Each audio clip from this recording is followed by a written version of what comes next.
Let's go. Home. What do those words, what images, what feelings come to mind when you hear that? I think happy, family, safe, cozy, my little boy running around giggling when we play hide and go seek.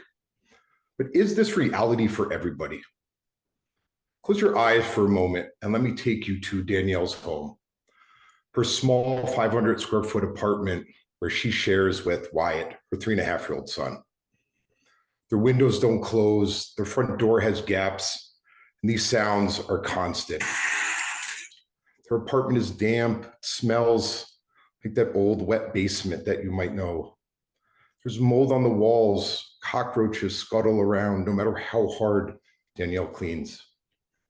They have no amenities. There's no gym, there's no playground. What little yard space there is littered with trash. You don't have internet. Danielle struggles to balance work and taking care of Wyatt with no access to after-school help. Now think back to those words that you used to describe home. Did you see any of that in this story? Could you live like Danielle and Wyatt? Would you want somebody to live like this? I can't.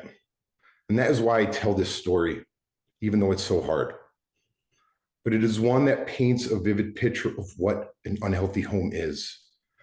While perhaps I've described the worst of them, unhealthy homes are everywhere. If that was an unhealthy home, what is a healthy home? A healthy home is not just a good structure. It must promote physical well-being, clean air, good ventilation, adequate lighting. It needs to be inviting, a place that reduces our stress, aids our fitness, makes us feel safe. It needs to promote productivity, happiness, but most importantly, it has to be a resource, not a drag. A healthy home can help make a healthy person.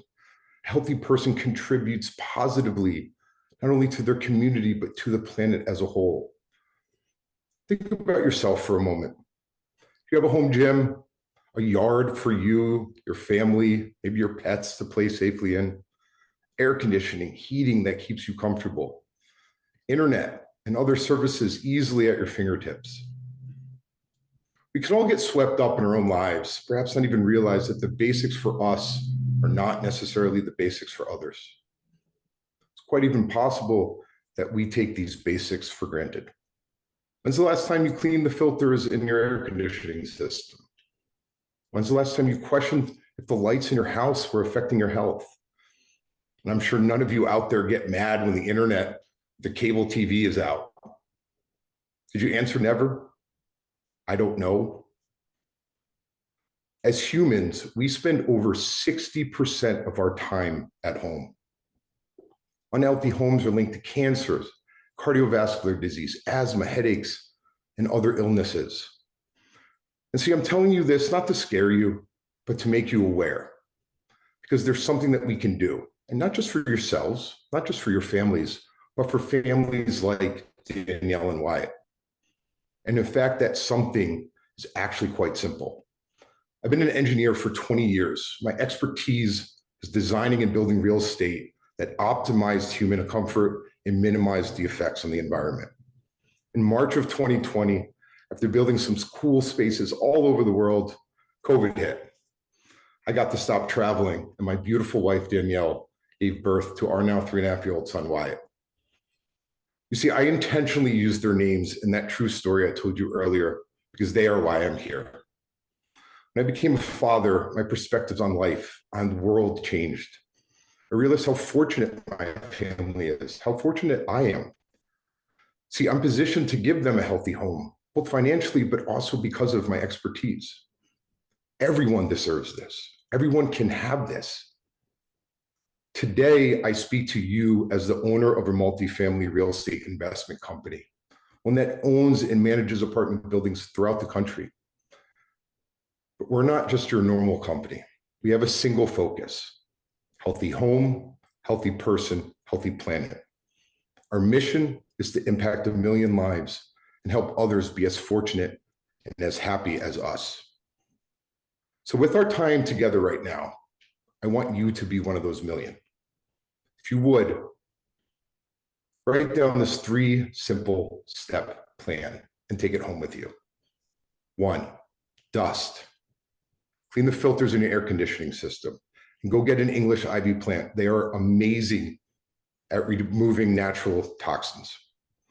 2, replace those bright white light bulbs in your bedrooms and in your living rooms and use warm colored lights. And 3, make sure your home is sealed, it's dry, check for mold, other contaminants, and get rid of them. Now, this is just the start. And we're not going to stop there. Are you going to take more action with me? Are you going to sit back, or are you going to impact? So instead of investing in stocks, keeping some money in your savings account, invest in people, invest in real estate. It can not only provide your family the ability to build generational wealth, but with the right intent, with the right impact, the right focus, you can improve the lives of others and the planet. A healthy you, a healthy person, is a ripple in the pond. Its effects compound and impact others who start to ripple on their own.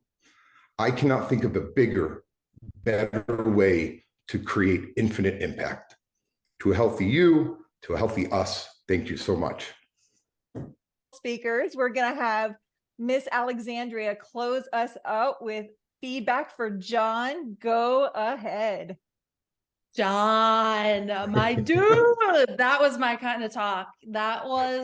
You just made real estate an antiquated, outdated, old, boring industry meaningful. I am just blown away. You gave me vision. You gave me excitement. You gave me a new possibility to look at something that is often overwhelming, stressful, and you just laid it down like it was nothing. That was absolutely brilliant. Everything that I look for in a talk, really relatable message. I mean, home is the most basic need on Maslow's. So very relatable. We can all relate in some way, shape, or form. You told us to get our damn house together and clean it in the most inspiring way ever. So just saying. Love the stat to back up your idea. This is something that I coach my TEDx speakers on, how to seamlessly integrate a data point, a statistic, but in a way that isn't jumbled or confusing. You did it very seamlessly, and it added credibility and authority to your message. Thank you. Great at weaving in your expertise. That's always consistent feedback that I have given to all my speakers here. That's really important to me, helps me trust you and want to keep listening to what you have to say because you've been there, done that. I think you had a beautiful balance of inspiration and information. You had this, right? Because with a talk like yours, I've coached people in your industry. It can be very heady. It can be very knowledge and informational. But we don't want to be too inspirational where we don't really know what to do with it. So you had a beautiful balance of inspo and info, and you just had, it's such a delicate balance with someone like you and the topic you talk about, and you executed it like this, like a spicy meatball. So good. 3 simple steps. That's always what I look for. You crushed it for everyone. Even in a 7-minute talk, you can give me those 3 things. And I'm like, yes, I want to clean my air filters, right? And great tone. I just love your vibe. And I want to like go up and give you a high five. And then I want to give you a hug. So just love your vibe. I mean, to me, that was just a flawless talk. The only constructive criticism I have for you in the very beginning, you kind of did this thing where you were leaning with your cheek a little bit. And I think I move a lot. Yeah, it was a little like nonchalant, laid back vibe. And I appreciated that. But it was a little, it kind of conflicted with your mouth. It was a little, I was like, what was that word he said? And then it hit, I was like, oh, he said home. So when you're starting, you can be nonchalant and laid back because I know that's your vibe later on in the talk. But when you're starting, I want you front and center, straight, giving me that power, right? And I want you to say home and pause for 3 seconds. Like, let it sink in. Let me feel it. You kind of rushed a little bit. But with that little tweak, Take that, go change our lives in the real estate industry, my friend. Mwah, Thank great you for the work. feedback. I appreciate it. Thank Great. you so much. Thank you. Love that. There you go. And the second place winner is Mr. John Weisskopf. Oh, thank you. How Wow, are you that's feeling, amazing. John? Thank you. Yeah. Do you have any words you want to say about your experience? Anything you want to leave the crowd? Yeah, I will say that outside of just meeting some tremendously amazing and courageous people, I think this process actually allowed me to grow as a person. I've always had this, I'm very passionate about what I talked about. And not only did my speech develop, but I think me personally did. And so I thank you, Nicolette, because you what started this, and your mission to change the world is coming. And I'm glad that I can be part of this. So thank you. Thank you to everybody. This has just been an amazing event. Thank you. Awesome. Congratulations. Congratulations. Thank you, John.